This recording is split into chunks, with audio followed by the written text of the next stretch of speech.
All good. Are you ready? Yeah, let's go. Excellent. All right. So here we are at Freedom Point, Yeah. and I have the pleasure of talking with you, the director of Clarksville Parks and Recreation. Mm-hmm. Yeah. So tell me who you are, how you got here, a little bit about yourself. Sure. First of all, thank you for having me and helping us highlight Parks and Recreation. Again, I got here almost by accident, actually. Several years ago, I started with the city back in a long time ago. We won't say the year, but a long time ago, and I started out at Gas and Water, and I went from Gas and Water to facility maintenance, and we were incorporated with the city, or with the city cemetery, and through multiple mayors, I ended up going to the street department with a lead crew chief over there, had my own mowing and right-of-way snow clearing routes and flood zones. Went to the mayor's office. I think I went to Parks and Recreation, and I think I bounced back to the mayor's office. But it was kind of a ride. But I ended up at Parks and Recreation, and I got tasked with helping out with special events, and it was immediate love.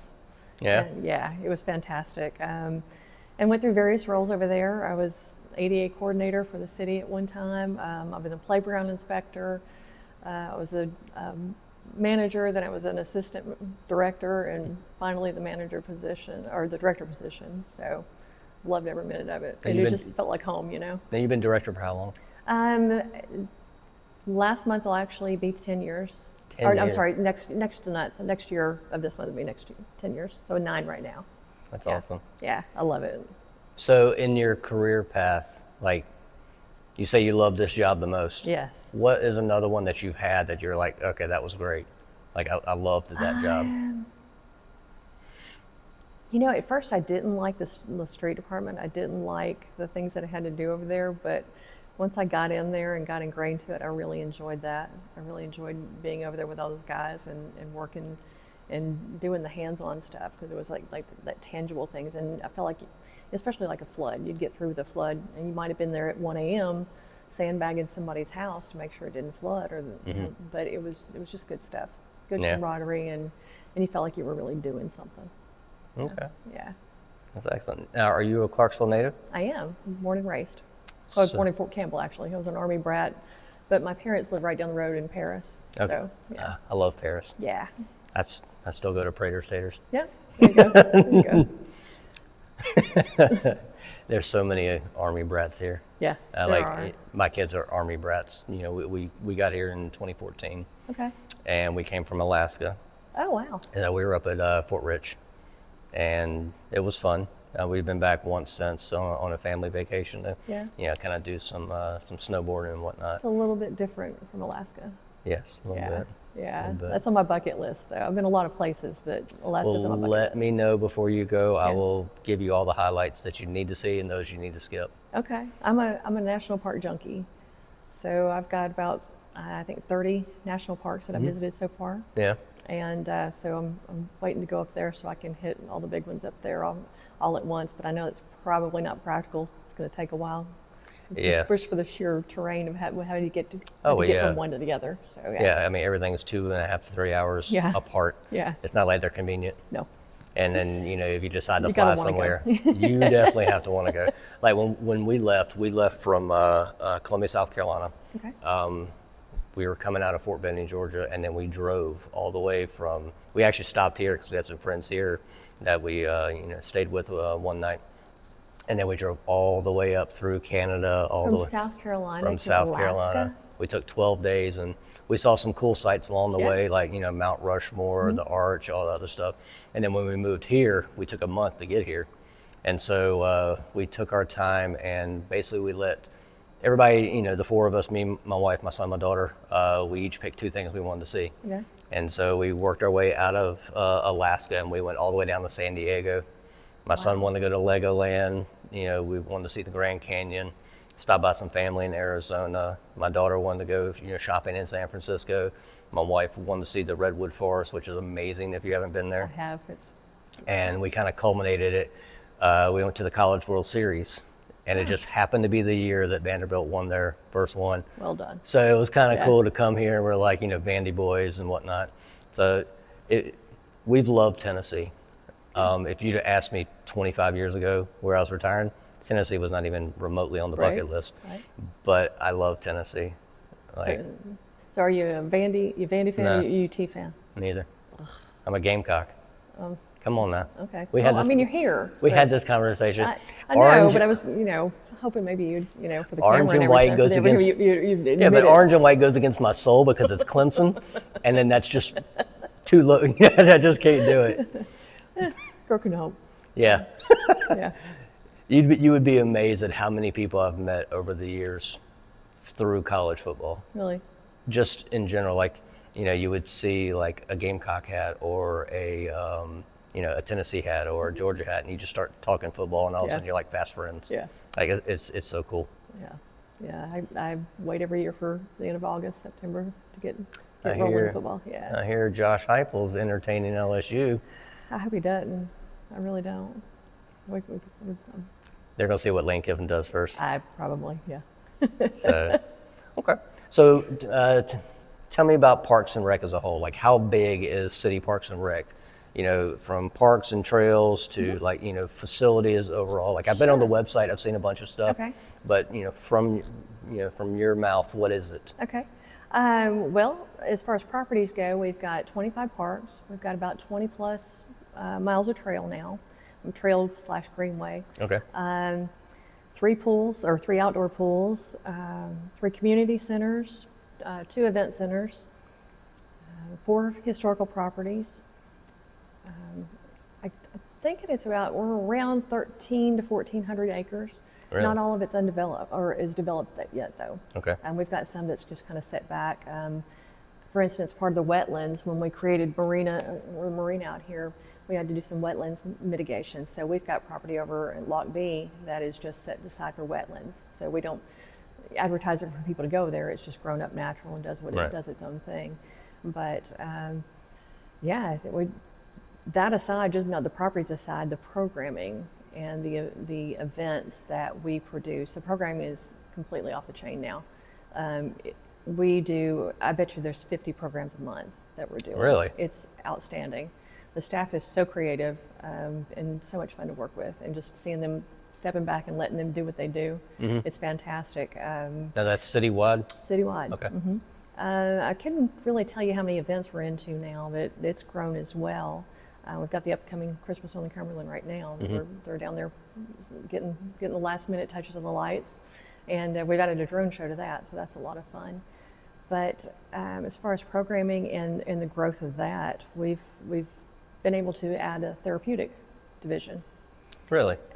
Absolutely, and super proud of that program. We saw the need in the community, and we had some partners that we were working with, CADS being one of them, and we just saw the need that there wasn't a lot of therapeutic programming in Clarksville. So we were able to use one of the positions that we had when someone left, and we transferred it over to a recreation therapist, and that's Autumn, and she works with special needs folks. We have I think it's about 10 special needs partners that we have now. We have a little round table, and once a month we sit down, we talk about the needs in the community and what they would like to see, what their clients would like to see, and we put programming together for that. So that's been a lot of fun. Our teen programming is coming along really well. That's one of the areas it's really difficult to target that age group. And we're doing a teen night. We're doing that once a month, and we're rotating around to the recreation centers now. And it's gone from I think it was around 40 for the first one, and our last one was 127. And if you can get 127 teens in one place at one time, pretty impressive. To do something, it's really impressive. And then they're engaged and they're having a good time. We're even busing them from one rec center to the other, because Really? we know that some of them parents, are going to Yeah. say, well, if you can get there, you can go. Well, we're going to make it easy for you to get there. So, yeah, they never cease to surprise me. They're like, can we try this? Yeah, try it. And, as long as no one's getting hurt. We're not skydiving or doing whatever, but I'm sure that's coming soon. So. Is skydiving coming on the list? Nothing will surprise me with this bunch. Why not? Let's do it. There's a Super couple of drop creative. zones around here. Let's go. All right, so I'm gonna put you on the spot here. What's Okay. your favorite Parks and Rec place? Like, if you're gonna go somewhere and do something just for you, where would you go? Are we talking local, like my parks? Oh yes, yours My parks. parks. That's a tough one. That's like picking from your children. It is. You're welcome. But yeah. But they're also each one is unique in its different way. I mean, Liberty Park, and where we're here at now, it's beautiful. It's like our crown jewel, if you will, our newest Oh, probably it's beautiful park. here. It's fantastic. It's gorgeous all year round. So it's really pretty. The wetlands are always really nice to go through there and see what you can see at different seasons. If you want to be in nature, where are you going? The Greenway. I'm just going to walk the Greenway. Probably walk the Greenway. I think you can be as social or as antisocial as you want to be on the Greenway. True. It's always there's never bad weather out there because the canopy, it can be in the dead of summer, and the trees cover it up. But the newest, probably one of the newer areas and most hidden areas that nobody really knows about is down at the Taylor Trail section. And that's often, you look at me, you have that, like, where? I'm like, Yeah, because not many people do know. When you go down to the confluence of the Red River at McGregor Park, and you go around the old marina, where we dredged that out, I can tell you about that, but you go to the very end of that where it connects to Austin P, or you come back up the hill under Craft Street Bridge. Instead of going that way, you go left, like you're going to go into the river. You take an immediate right, and that's the Taylor section. It goes out behind Taylor Automotive, or used to be Automotive, and the buildings over there, and goes over to right about where Oregon Ready Mix is now. And we're finding our way over there, but it's really nice and quiet. It's really beautiful, kind of a hidden jewel. Yeah, I've never heard of it until you just mentioned it. Yeah. I'm gonna have to go check it out. Well, and we didn't get an opportunity to open it up like we did, because as soon as we got it open, the bridge, we started construction of that pedestrian bridge. That's going to be the connector for the North Greenway and the South Greenway. So as soon as we get that done, and they're pouring the foundation, putting the footers for it right now. But as soon as we get that completed, you'll be able to leave, I would say almost from here, not quite, but at least right now, McGregor Park. You can leave McGregor Park and you can walk to Tiny Town Road once that bridge is done, and you'll never have to get off into traffic. Yeah, I've seen that before. I think that's on the comprehensive plan. It is. And so I've looked through it, and I mean, if you actually, just as somebody just looking, go and read through it, there's a lot that y'all have planned. There's a lot of information there. We're getting ready to do our master plan update. And what that is. So the master plan is? So our master plan is kind of our roadmap of where we want to go for the next 10 years.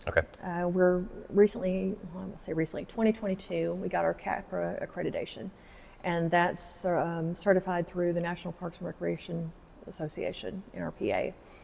And what that says is we're doing all the right things for the right reasons. We had to hit 154 standards.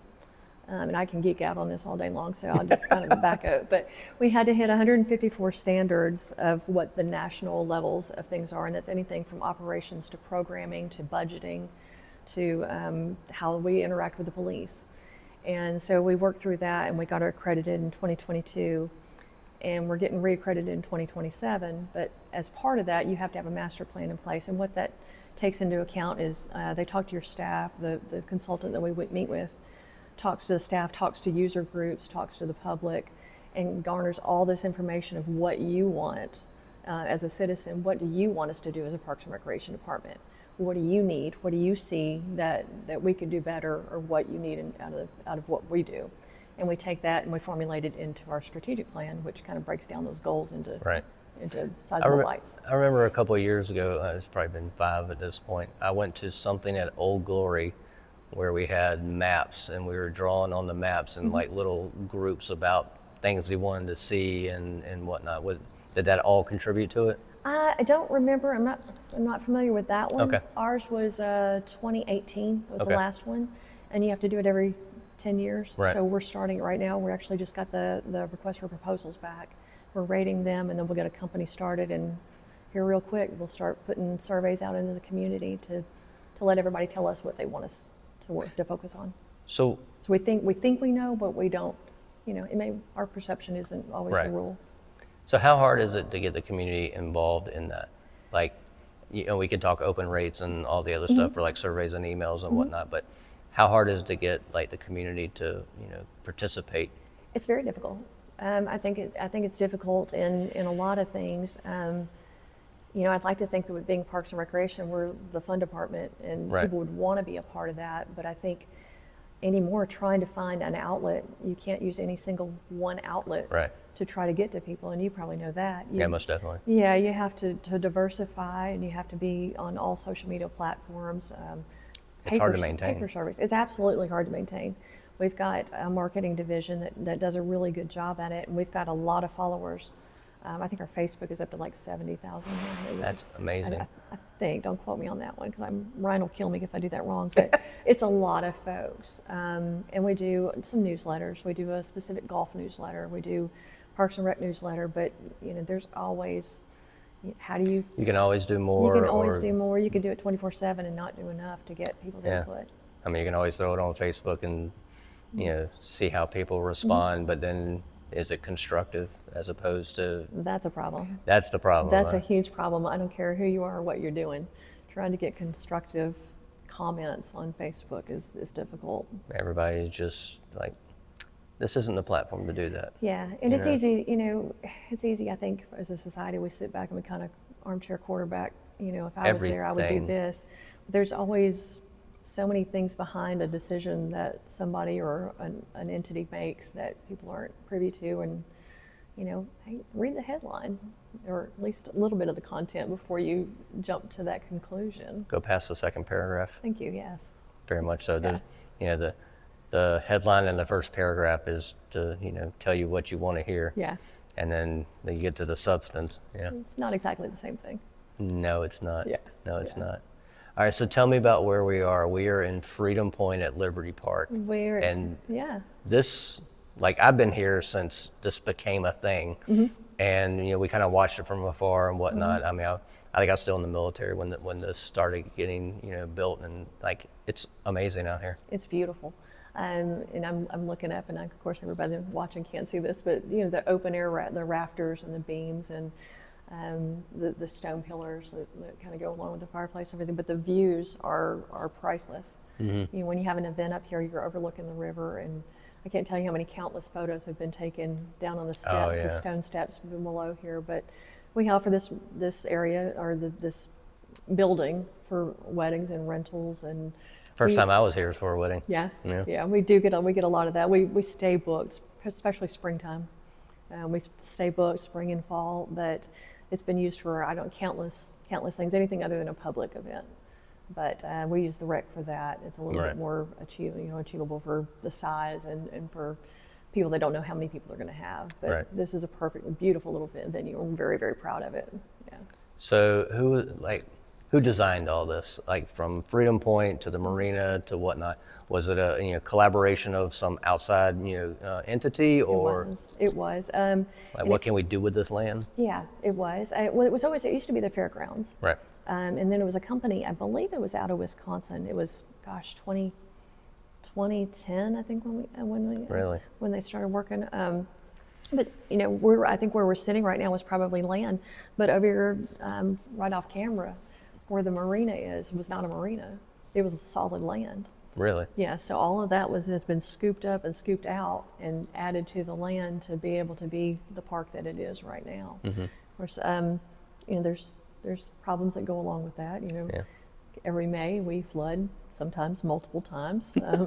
We've moved weddings. We've become really adept at that. So you sign up in that May, springtime, we'll let you know, hey, there's no guarantee that You need to have a backup. yeah, have a backup or boats, one or the other. So Yeah, boats be kind of cool. I mean, We're in the South. it's fun. It's fun. We can make it work. Yeah, I mean, we used to come down here with the Clarksville Lacrosse Club. Okay. My son played, basically all through high school, and we do, run practice out here alongside of soccer, and Yeah. it's a great area.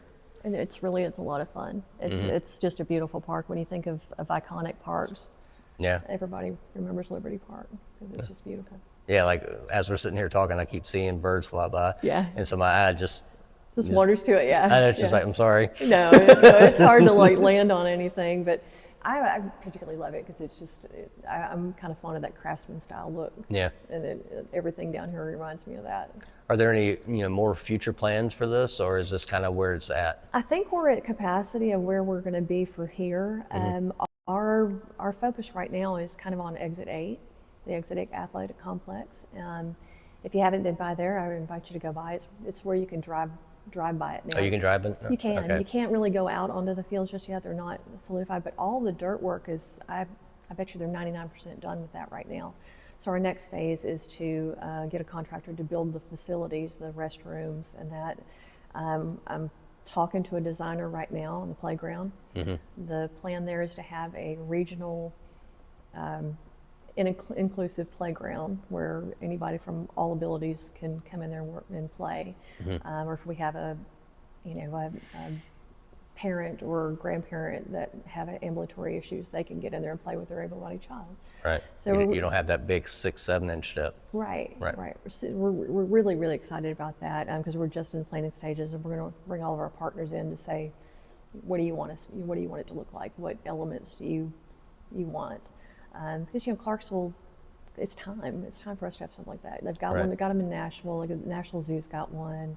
I think Gallatin, several places like that have them. And Clarksville's big enough now. We are growing. We are growing at an astounding rate. Yeah, if you talk to Buck Dillinger, he will give you all the numbers.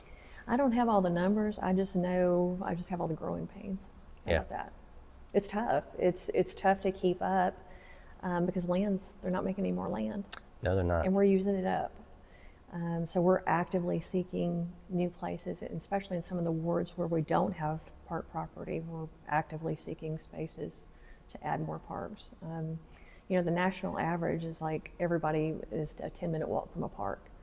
That's pretty pie in the sky because I don't know that we have the ability to get there anymore. But I mean, we have so much development.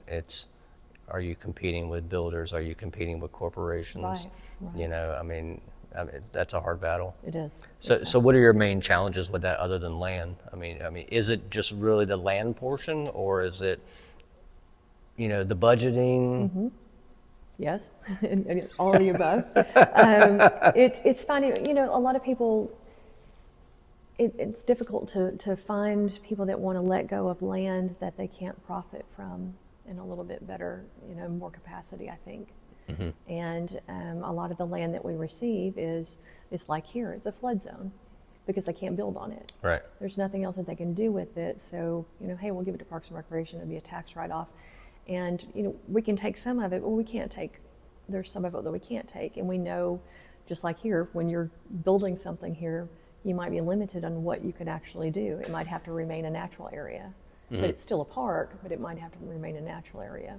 And we've got one like that out on Current Road. We just got 16 acres out there from a developer. Okay. And it's flood area. And so we'll look at it, but we don't plan on developing it a whole lot. But it's still it's preserved, where nothing's going to ever get built on it. It's not going to be developed, and people can go out there and enjoy nature. So, okay. Yeah. But budget, yes, budget. And I don't mean to interrupt you. Oh, no, you're fine. Yeah, just we all want nice things, but we don't know how to pay for them. And we don't, and I'm like everybody else, I don't want my taxes to go up, but I also, I'm on the other end of that where I see that we can't keep going at the rate we're going because we're outgrowing ourselves. Okay, you don't have to answer this one. Okay. Where do you see Parks and Rec on the pecking order of budget? Are you like always thought of, or an afterthought, or we'll work it in when we can? No. This last 7 years, we've been very fortunate to have a mayor, and even before that, I've had mayors that see the value in Parks and Recreation. It's a quality of life issue. Yep. And that as a realtor, houses that are closer to parks or greenways sell for more. Right. But you got more satisfaction of people that own those. So I've been very fortunate to have leadership that recognizes that and puts money behind us. Now, it's not to say that me and the fire chief and the police chief don't squabble sometimes because you got $1 million fire truck, but we give each other a hard time about it. But no, I don't feel like we're second rate or anything else. And honestly, I don't know that I've been like that. I know since I've been director, it's not ever been that way. Okay. Yeah. Well, excellent. So yeah. Sorry, there's no dirt there. No. No. No. No. That's like I said. That's not to say that we don't. You can search anything and find dirt if you really want to, and It happens. it's just there's no need in it. No, but it does happen. I know in a lot of municipalities, and I kind of get it, because a lot of people, they prioritize their safety. Mm-hmm. And I get that. I get that. As you absolutely should. But it's also different areas of the country that require different things. I mean, here in Tennessee, the land is absolutely amazing, and to not use it for green spaces and to get people out and touch grass. Yeah. I mean, have we ever seen in our lifetimes where that's more important than we are right now? COVID taught us that in hard way. It was a hard lesson. It was a hard lesson, but I think it was a needed lesson. I think so too. I mean, as bad as that is to say, I think it's a needed lesson. Yeah. So. Well, and I think it taught us too that I guess the cliche, man is not an island. I think you need those social connections, and you need that to thrive. Yeah. So. Yeah, I agree. Yeah. Will you go taking a little break? Yeah, Take sure. like 5 minutes? Absolutely. Get a drink of water? Okay. Excellent. Thanks.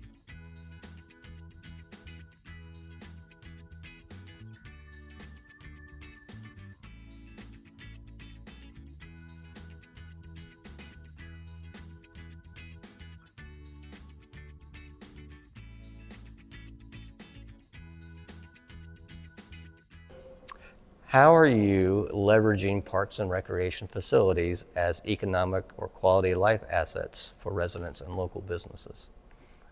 Okay. That's really detailed for probably a very more simple question. That is a really detailed question. You got the hard driven. If y'all could see his questions, they're really tough.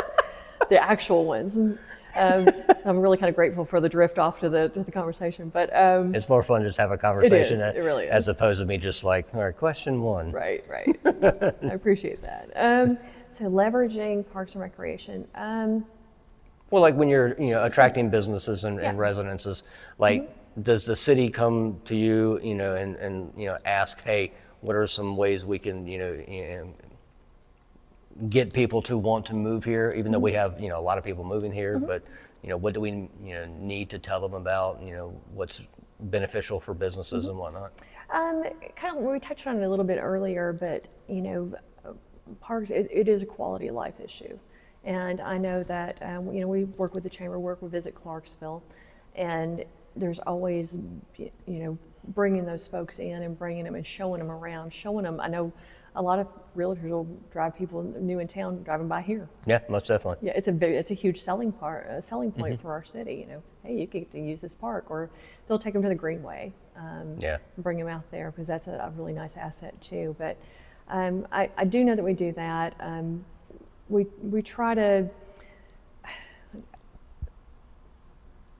make it a balance of all the things, and sometimes we're doing a whole lot and we're kind of stretching ourselves thin on some stuff, but there's like, I think about when you originally asked that question, the first thing that came to my mind was we got a grant from the Corps of Engineers for the dredging of the old marina off of Craft Street, and to get that grant we had to prove to the Corps of Engineers that it would drive economic business to do that.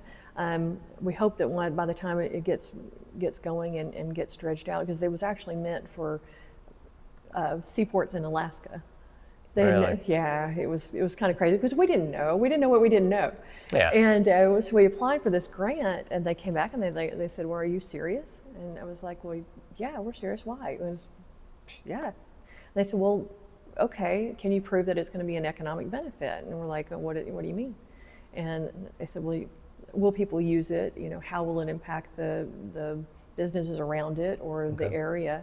And so we went down a long way of doing an economic study of the businesses and the homes and everything that we've affected by dredging that out to 4 and 5 feet, to where it could be like paddle boards, canoes, kayaks, and like a port for that, and rather than a motorboat area.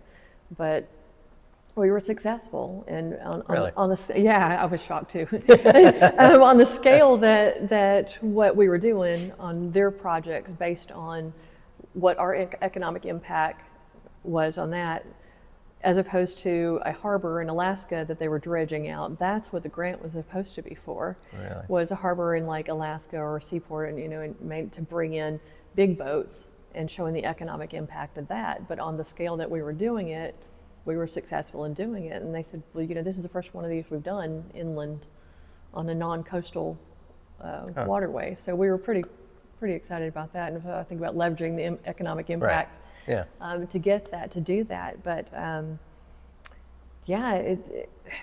we're constantly building Greenway. We're constantly acquiring Greenway properties. And we've been very fortunate through Aspire Foundation, which is a branch of the EDC and Chamber. The Aspire Foundation is very interested, and because they recognize the health benefits of walking and of parks for our community, which makes everybody's healthier, everybody's vibrating, and everything's kind of a ripple effect on that. But we've been very, very fortunate to get those type of grants through the Community Health Foundation, to be able to develop more grants for the walkability and just betterment of the community. Okay. So to say how the leveraging, how we're leveraging it, it's more of a quiet thing. It's hard to quantify. Yeah, it's kind of hard to quantify it, and that's one of the things we struggle with, is when they ask you in a grant, how will you prove that people are healthier? Yeah. Exactly. Yeah, I'm sitting there like, I don't know. I don't know. We need to go talk to Tanova. Right. But we kind of go back to some of the studies on playgrounds and kind of things that children that are exposed to playgrounds, exposed to, people that are exposed to green spaces and outdoors are healthier in general, have a better, mental health outlook. Very much. Yeah. So to quantify it, I don't know that I can exactly quantify it, but the benefits are there, and they're kind of inherent from making those spaces available. So are y'all able to determine like how much foot traffic and whatnot happens in parks in the Greenway? Like, are you able to, figure out how many people on average visit per day? So we have, it's kind of a little hidden thing, so we don't want it to anybody, but it's a tracker. Okay. And it doesn't track, it's not a camera, so it doesn't track people or faces or anything like that, but it does body heat images. And so it counts the bodies as they go by at a couple places on the Greenway. We use that to show that people are actually out there and they're using it, and they're exercising or running or walking or biking or what have you. The other thing that we do for like some of our special events is there's the Chamber kind of helps us out at times, because it obviously Visit Clarksville does, because it benefits them too. But Placer AI, which is a really, really scary tool when you look at it. I've looked at it. Yeah, it's kind of weird. There's a lot of AI that's terrifying. It's scary when they tell you, 15 people were at your event on Saturday, and they shop here on a weekend, and they live in this area over here, and you're like, whoa, I just want to know how many people are here. The data acquisition is very scary right now. It is. Because you don't know who's using it for what. And, that's a whole nother conversation. It's a whole other topic, but we do use some of that to count the number of people that are there. Like Friday on Franklin, we counted 3,000 cell phones. Well, you count 2.7 people per cell phone, because you'll have parents that are there with multiple kids. You'll have kids that are there with one parent, or that kind of thing. So we've estimated about 6,000 people for that event, and we do that for some of the larger ones to try to count how many people that we have. Is that like using geofencing and stuff like that? Okay. Yep. Yeah, a lot of realtors use that. I'm not a big fan of it. Okay. You drive through in there and it's like, hey, I got this house for sale. It's like, just gonna block you. Now, how do they do that? How does it benefit a realtor to know? So let's say I have, a house on Lockbee Road. Every time somebody that could pass through there, it'll ping their cell phone and send you a text message advertising it. Oh. Exactly. Oh, yeah, I don't know if I don't think I like that. Like, but it's the world we live in too. Right. I looked at it and whatnot. I was like, I would never respond to that, and I don't want to be, that guy. Yeah. Yeah. But yeah, I mean, there are people that use it. For sure. I bet Yeah. you. So I actually did have one question I wanted to ask you about the Greenway, Sure. the railroad bridge. Uh-huh. Like, tell me about it. Like it's an original like railroad bridge. It is not. Okay. It is not. Because I've heard Mark Holloman talk all about the railroad like numerous Yeah. times, and he is a wealth of knowledge. He is. He very much is. He's, in fact, if you're going to bring up Mark, I can't hear Mark's name without giving him kudos to how much he's helped over the years with the Greenway. Yeah. And identifying properties. He's a huge proponent of the Greenway and Greenway properties, and he's been so instrumental in helping us acquire those and get them moving. But it's an old rail bed. Okay. So there's a lot of countries and a lot of counties and cities throughout the country that have what they call rails to trails programs, and they take old rail beds because they're relatively flat. Right. If they have hills, are somewhat gradual, but the rail bed is actually railroad, and where it was carved out, where you got the Cannonball Church and the section between Pollard Road and Mary's Oak, where it's all been carved out for you, it makes it perfect for a little corridor. The bridge itself, I guess, was probably removed as way before my time, but we put back in through a donation from the Hand family. I believe it was $1 million at the time to build that that bridge over there. It kind of looks old because it's rusted on purpose to kind of give that old, established look in it. But it's in honor of their father, Raymond C. Hand. Okay. So yeah. Good. What if you had unlimited budget and unlimited power? That's scary. Yes. Yeah. And you could do whatever you want. Mm-hmm. What are 2 things you would definitely do?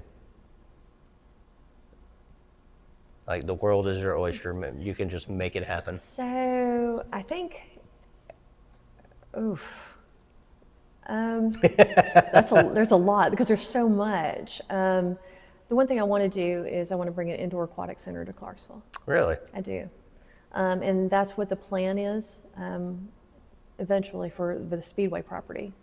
It's going to be a regional indoor aquatic center because we don't have one.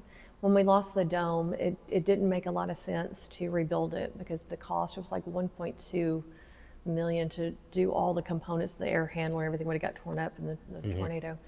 But we need that. We need that for people's health, for our swim team. We have a swim team now. What? Exactly. Clarksville's never had a swim team, but we have developed a swim team. Really? Mm-hmm. And we were set to go for year round and to be able to, take kids and go on the road and compete and do all that. And then we lost our indoor facility. So I'd like to get back to doing that along the lines of doing that with a 0 entry pool. So people with wheelchair can get in the pool, and then probably a little splash play area. But I'm talking like an Olympic-size indoor pool facility with a regional recreation center. Ours are pretty dated. Yeah. I want one of the big recreation centers that you've got so many activities going on, double gyms, triple gyms. So like take Clarksville Athletic Club size building and add it to an aquatic center. Yes, That'd be cool. absolutely. Where would you put that? Speedway. It's 83 acres over the 84 acres. So it would go there. Now my with probably understanding little is park. a drag track is staying. Is that correct? That was not part. It is for right now. Okay. Yeah, the speedway's open and it's operational. Oh, I know. My son goes out there every Friday. Okay, yeah. So it's going on until Mr. Scoggins approached us about buying it a couple years back. I think he was looking to get out of the business. Yeah. And we said absolutely, 100. Mayor said, "Are you interested?" I'm like, "Yeah, absolutely." It sucks, but it's good. It is. And- It's a love. It's It's definitely love hate because my son's into automotive stuff, and there's a lot of people that go out there. Yeah. I mean, if we redid that type of thing somewhere outside of town, that'd be kind of neat. So I think the county is looking to do a fairgrounds, like a true fairgrounds. And I Really? don't know what all that's going to entail. That was a little bit outside my bailiwick. But, but yeah, doing that, and I'm sure you've heard as a realtor, you've heard other people fuss that, I live near a racetrack. Well, racetrack was there a long time before Before your house. Yeah, before your house was, because there was nothing there at the time. Yeah. So. Yeah, it's definitely there's a lot of the not in my backyard. Yeah. NIMBYs. We call them NIMBYs. Yeah, and it's funny. Everybody I talk to in city and county, they're NIMBY is and I get it. I do because, there's a cow farm behind me, and if all of a sudden, like before we went to church with the landowner. We're like, hey, are you planning on selling anytime soon? He's like, no, my son's taking over the business. It's like, done. Perfect. No problem. Yeah. I was like, I'll be gone before then. Yeah. So I get it. I do. It's hard to balance the growth and what people want, what people need, but that I don't want it directly behind me. Right, and it's impossible. I won't say it's hard. It's almost impossible to do that because everybody has different needs. Yeah. And that's why the master plan, the comprehensive plan are important because they garner all that input of what everybody wants. But then it's just a matter of finding out how to pay for it. And you're never going to satisfy everybody. No. And everybody's always going to have something. There's also positive outweighs the negative. Right. Okay. Right. And it's government. I get that. Yeah, that's a loaded question right now. It is. But I'm a career government employee, so I've never known anything but. I get you. Yeah. So we have an aquatic center. What's our other, Jennifer's World? What are we doing? Well, ideally, I would love it if we could get parks in every area, spread throughout the whole city. So we talking like a little acre park or? Yeah, probably no less than an acre because there's in a lot of communities they have a pocket park, which is basically like a median. That they call it a park. To me, that's not a park. That's not a park. You have to have a place to throw a ball or stretch out under a tree or, take the dogs for a walk. Yeah. So ideally, we would have a hit that national standard where we have a park in every neighborhood, 10 minutes from everybody, walking distance from everybody's home. I realize that that's not practical. I get that. That's really difficult. It is. The other thing I think would be to complete the Greenway. The whole Greenway system. Now the Greenway, I understand, is supposed to go all the way to Ashland City. Yeah. And Ashland City is working their way towards us. Is that correct? In some ways. Yes, they should be working, which they have their Greenway there now, and it's a rail bed. But I think the county is going to join. The county's working on theirs in between, so we'll go to the county line. The county will pick up to Cheatham County line, and it's already all laid out in like a 2018 Blueways and Greenways master plan. Right. But it's a matter of acquiring all the land. It's a matter of acquiring the land, and the paving isn't so much the problem. It's getting that property and getting the people to donate that property because you don't want to take it. No. You never want to go that way if you don't have. Absolutely, 100% don't have to. Yeah, because if you start taking it, then that just sets a bad precedent. Absolutely, and we don't want to do that. So, I wish we had started it way back. I wish there was a big focus on it because it would make my job a lot easier and we'd be a lot more further along than what we are now. But we're here, so we're working on it pretty aggressively. Okay. Yeah. So what's a day in the life of a director of Parks and Recreation? Whew.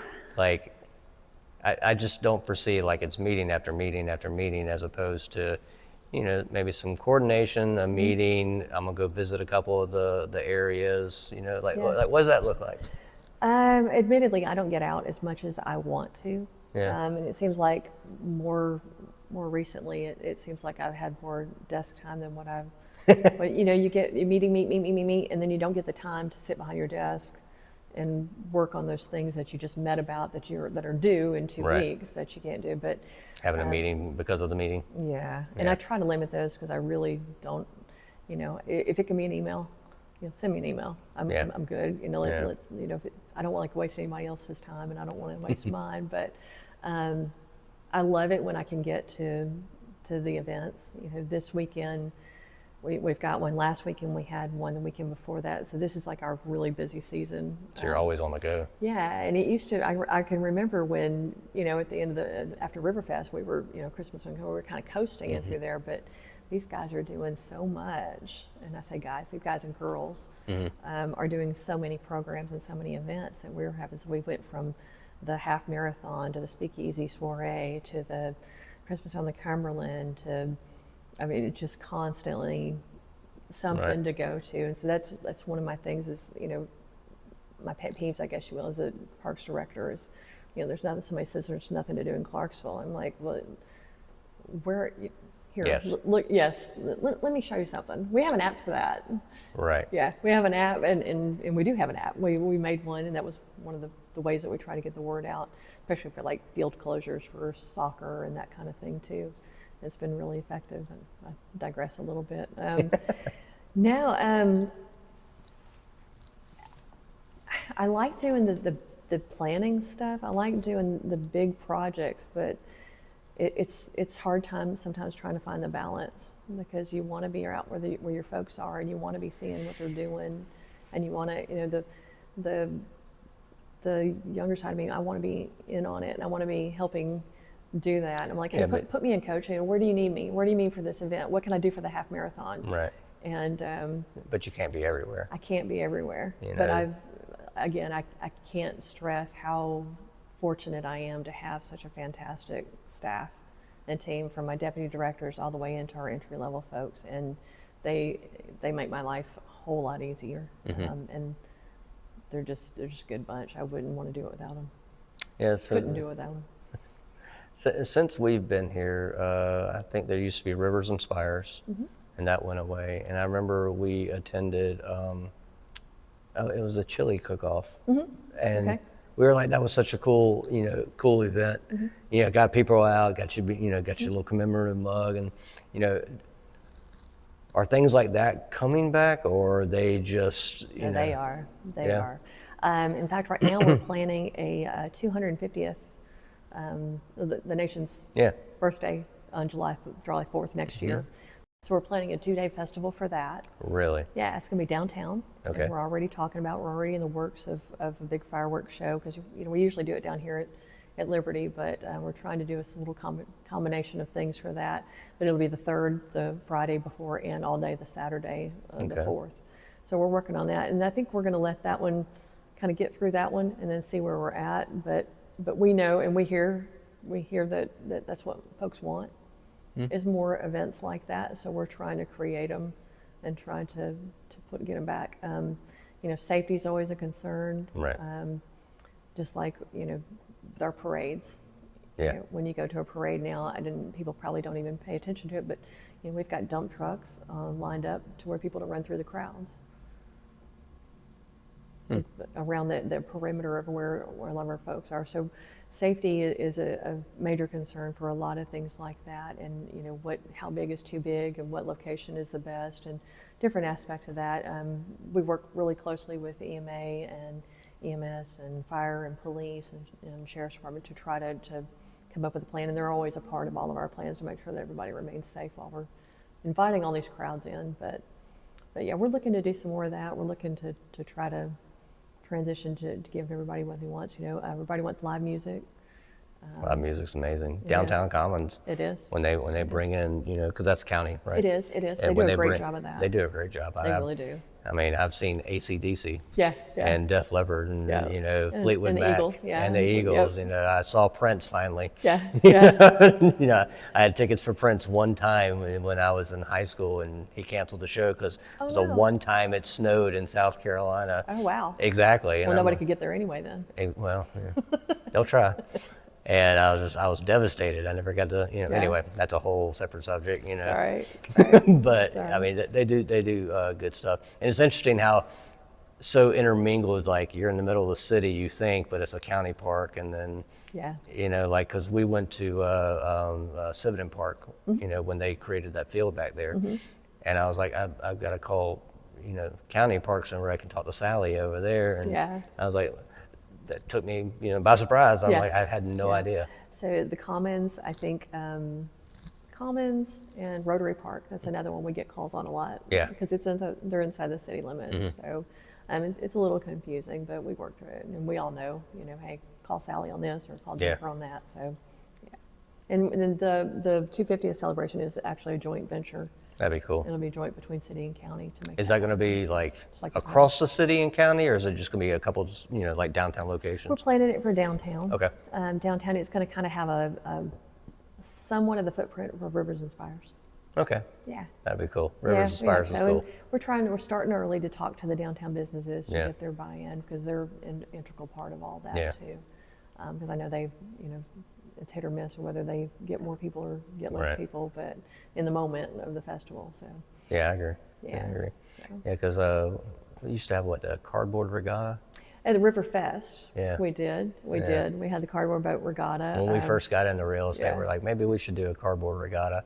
And then me and my business partner were both retired military. We're just like, nah. Well, it's really cheap advertising. That's what I like to tell businesses. Yeah. Like, if you really want to do really cheap advertising, get a entry in the parade. Yeah. All it takes is your Christmas lights and some creativity and a little bit of elbow work to get a parade. But Somebody's hunting trailer. Pull your ATV off. look look how much advertisement you get for that $25 gift card that you donate to charity. So yeah. Yeah, that is true. Yeah, and same thing was with the regatta. It was very well loved. So we might bring that back for July 3rd. I don't know what they're doing. There's no telling, to be honest with you.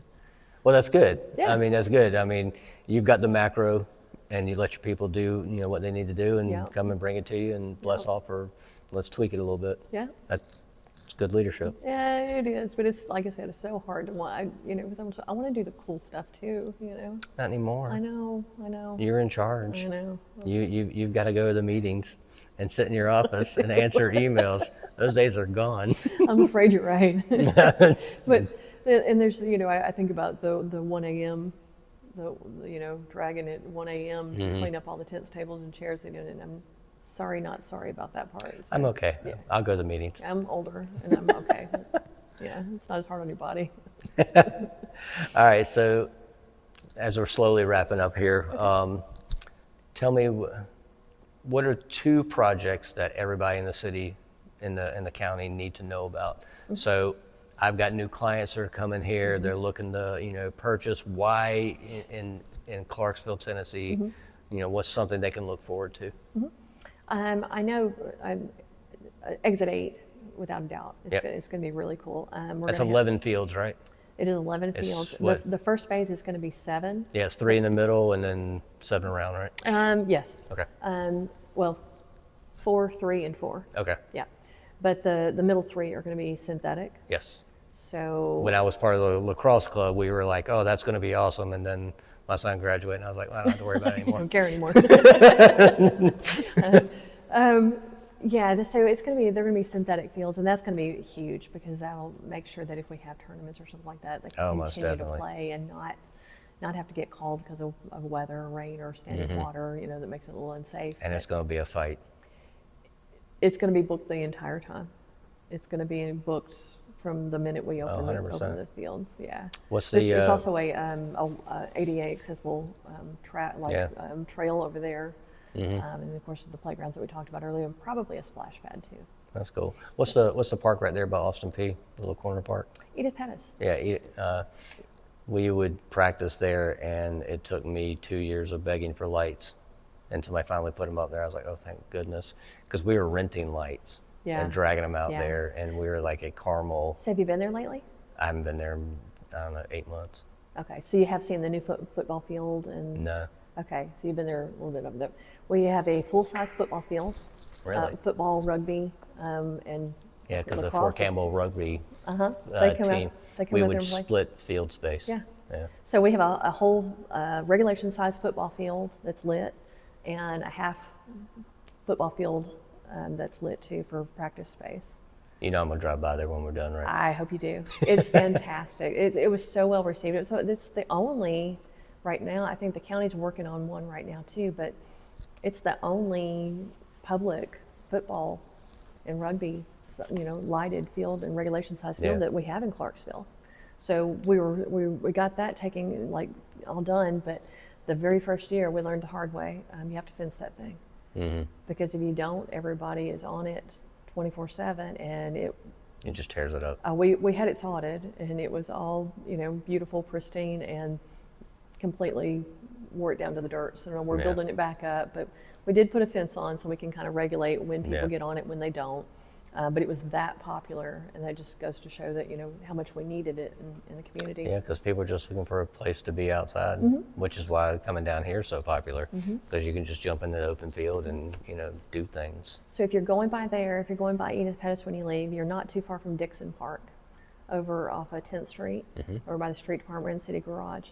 Go by there because we've got a whole nother practice field that's fenced in that has lights too. All right. So we're, that's just a multi-purpose field. There's no lines on it. There's no anything. Okay. But it's just newly sodded. So it was opened late this summer. So we're kind of closed it off right now and let it, recoup, because we know it'll get torn up in weather like this. But next spring we're going to have it open too, for where people can get down there and do whatever. Excellent. Yeah. All right. So you can't use the Greenway. You can't use the Aquatic Center. You can't use Exit 8. You can't use the Speedway. So what is another flagship that you, I'm just, Yeah. come on. Oh, wow. What's something else that somebody needs to know about? Something that they need to know about. I think I'm going to go back to the programming side of the house. Okay. Because we really didn't touch we really much didn't on that. touch on that like we could have. I know I mentioned the therapeutic programming. Right.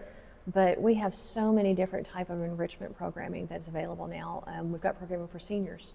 Right. And some of that is as simple as having a veterans corner where veterans can go sit, have a cup of coffee, and talk with veterans. Really?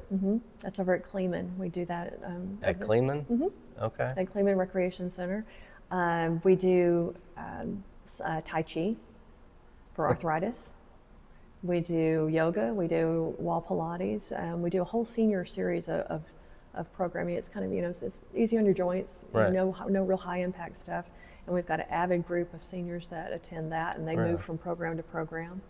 And enrichment, we've got lots of art classes. We'll have like a sip and paints, we'll have different kinds of children's art. We have a homeschool.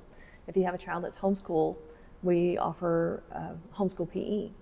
And we offer homeschool art, so they can get those credits that they need without having to be in a school setting. But And that's taught by Parks and Rec? Really? Yep. So it actually gives the parents a little bit of a break? Yep.